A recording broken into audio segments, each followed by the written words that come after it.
Real estate news can be weird. I mean, sometimes it's educational, sometimes it's even inspirational, but other times just weird. Today, we're gonna talk about Sandra Bullock, Alex Khadavi, and Twitter. But first, let's dive into a story that is so wild, the headline is hardly even believable. So a landlord in Portland, Oregon showed up to his tenant's house in the middle of the night, dressed up as Michael Myers, carrying a hammer and a handgun, and he ended up being killed by his tenant with a sword. Yes, this really happened. The story goes that this landlord actually had a history of erratic behavior with his tenants. His behavior was so weird that one of the tenants started recording interactions he had with the landlord, and the tenant even went so far as to set up a makeshift alarm with a painting and a shoebox propped up against the back door that would make noise if somebody opened that door. On top of the makeshift alarm, the renter kept a sword stashed in the couch for self-defense, and this was all because the landlord lived right down the street and he had a pattern of showing up to the tenant's property drunk and confrontational in the middle of the night. So I guess the tenants were just genuinely concerned that he would do something really weird and crazy one day. Well, those tenants' suspicions were on point because Justin Valdivia, who you can see pictured here, sure enough broke into their house one night at 1 o'clock in the morning. He was carrying 2 weapons at his side and he was wearing a Michael Myers costume, which is basically the scariest costume that somebody could possibly be wearing. It's unclear what the landlord's plans here and whether or not this was just some sick prank or he was breaking into the house to actually hurt the tenants. But a fight ended up breaking out between one of the tenants and the landlord, and let's just say that the landlord didn't win the fight. Some of the roommates actually tried to save the landlord with paper towels and CPR after he was fatally stabbed, but that didn't do any good. And fast forward to today's headlines, Portland prosecutors have decided not to charge the tenant with any crimes in this crazy case. This story is really messed up, guys. This landlord clearly had some screws loose, and I feel awful for that tenant who has to carry this with him for the rest of his life. But I've got to say that I think the prosecutors made the right call here in not charging the tenant with anything. Let me know what you guys think in the comments. In a much more positive story, Sandra Bullock's 91-acre avocado ranch just sold for $5.6 million,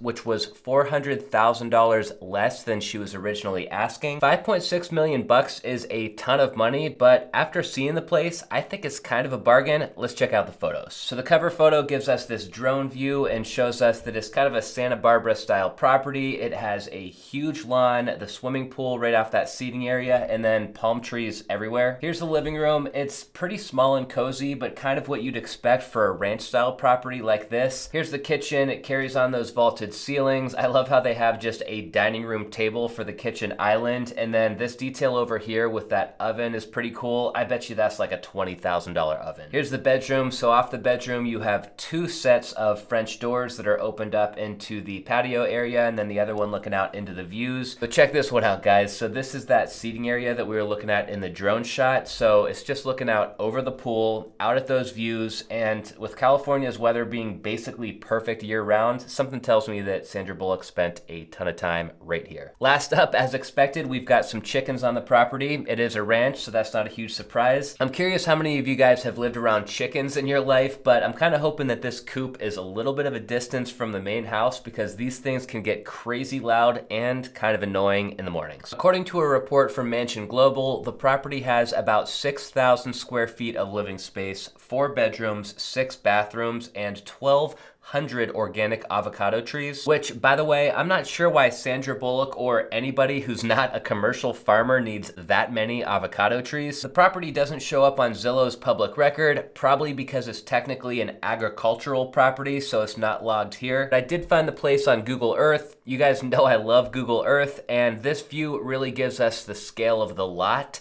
It's a ton of land, 91 acres in total, according to the listing. I reached out to the real estate agents who represented Sandra Bullock in this transaction just to get a little bit more juice on the sale, but unfortunately, they declined to comment. Zooming over to Bel Air, California, it's time to take another look at 777 Sarbonne Road, a property that we have talked about a few times here on the channel before. the buyer of this one was finally revealed. Just to refresh everybody's memory, this is the home that the dentist Alex Khadavi built over the past 7 or 8 years. When he finally finished the build, he tried really hard to sell this house for $87,777,777, but when he couldn't hook a buyer, he filed for bankruptcy, and this mega mansion ended up selling at bankruptcy auction for just under $46 million.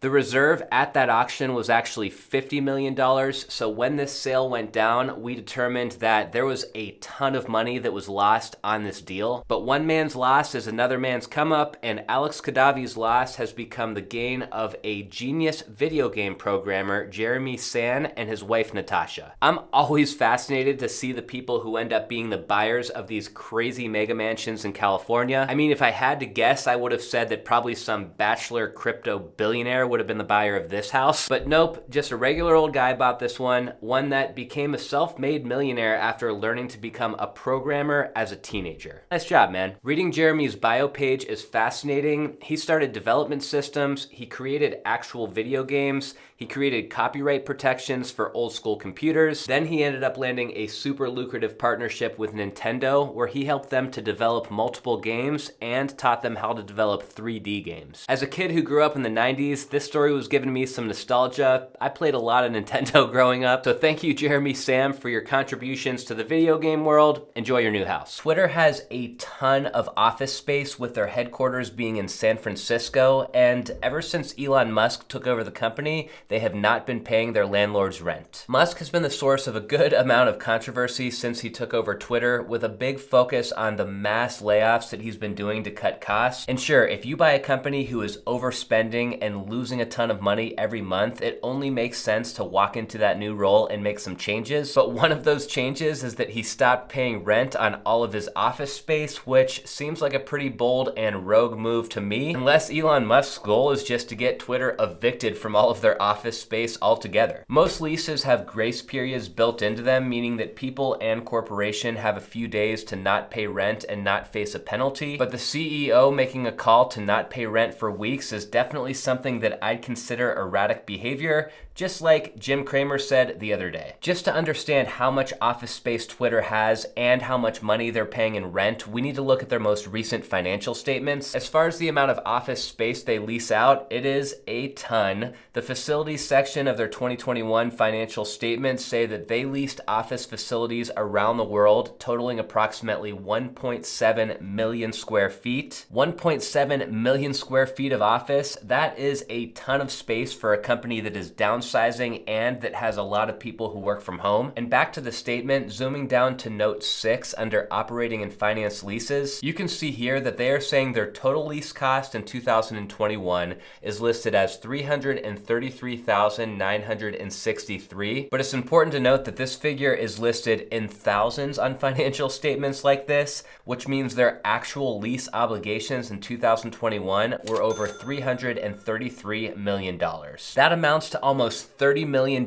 per month in lease payments, which is kind of hard to even wrap your head around. But remember, these guys are leasing out most of their office space in San Francisco, which has some of the highest Class A office rent rates in the country. It's hard telling what Elon Musk's goal is when he stops paying rent like this, but I'm guessing that he's trying to renegotiate the terms of these leases with his landlords. Plus, he's probably also trying to sublease some of that office space out to other tenants because he's fired so many employees since he's joined Twitter. I doubt he needs that much office space anymore. If you're into these news style videos, don't worry, I'm going to keep doing them here on the channel in the future, but make sure to also go follow me on Instagram because I'm putting out a couple of shorter videos there every day, usually one real estate investing tip in the morning, and then I'm covering some random news story every afternoon. I hope you had fun with today's episode. If you did, hit the like button or leave a comment before you go. I'll see you next time.